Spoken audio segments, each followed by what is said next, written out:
No hace mucho que el canal de vídeos del IFT colgó un vídeo, o video, como dicen en América Latina, en el cual yo intentaba explicar el bosón de Higgs a un niño.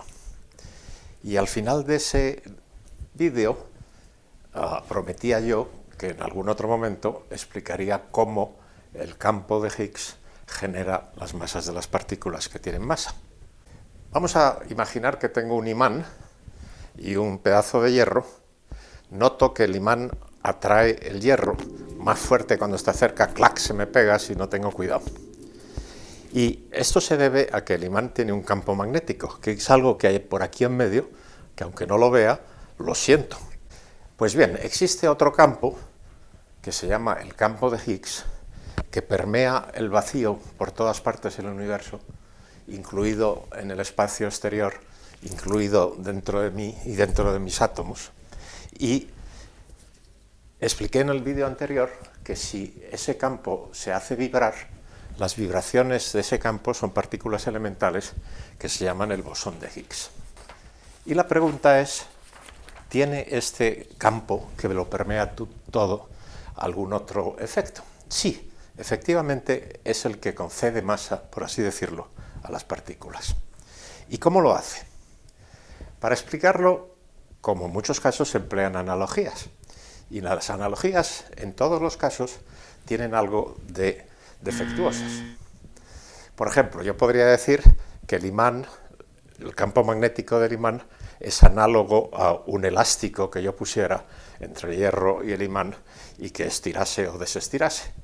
Esta analogía es falsa porque el campo magnético es un efecto a distancia y no una cosa que lo ata punto a punto el imán al hierro, y además porque la fuerza que ejerce el elástico cuando lo extiendo es cada vez más fuerte cuando aumento la distancia, y sin embargo el imán es cada vez más débil.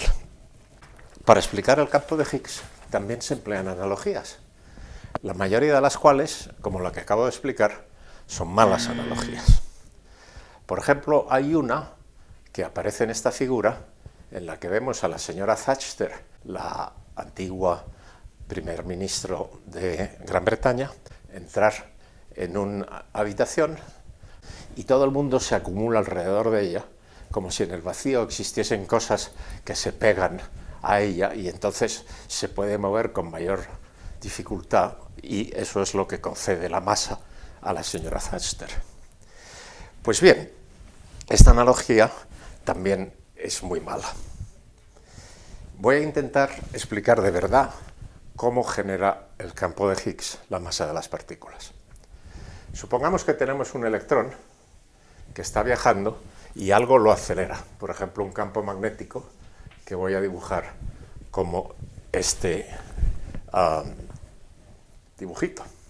En ese campo magnético el electrón acelerado puede emitir una partícula que se llama un fotón, este es el electrón. Y esto, que se llama una interacción, es algo que entendemos muy bien. Y la intensidad de esa interacción es la carga del electrón. La carga del electrón es cuán fuerte es esta interacción entre un fotón y un electrón.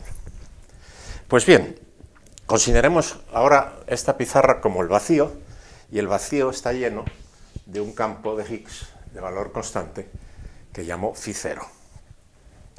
Entonces, si envío a través del vacío una partícula, algunos dicen que sufre una fricción con el vacío.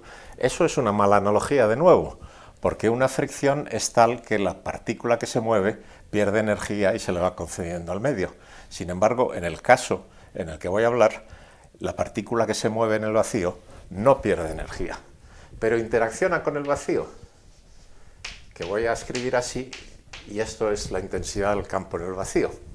Y esa partícula, viajando en el vacío, tiene también un acoplamiento, una interacción con el vacío, que es proporcional, si esto es un electrón, por ejemplo, su interacción es proporcional a φ0 y a una constante que llamaré g sub e, y esto es la masa del electrón.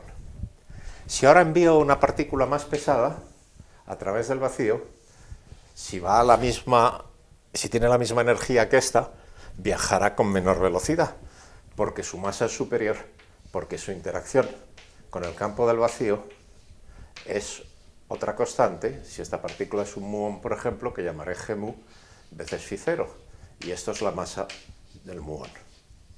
Así que esta es la manera de interaccionar las partículas con el vacío, que genera sus distintas masas, porque sus distintos acoplos, Ge o G mu, son distintos.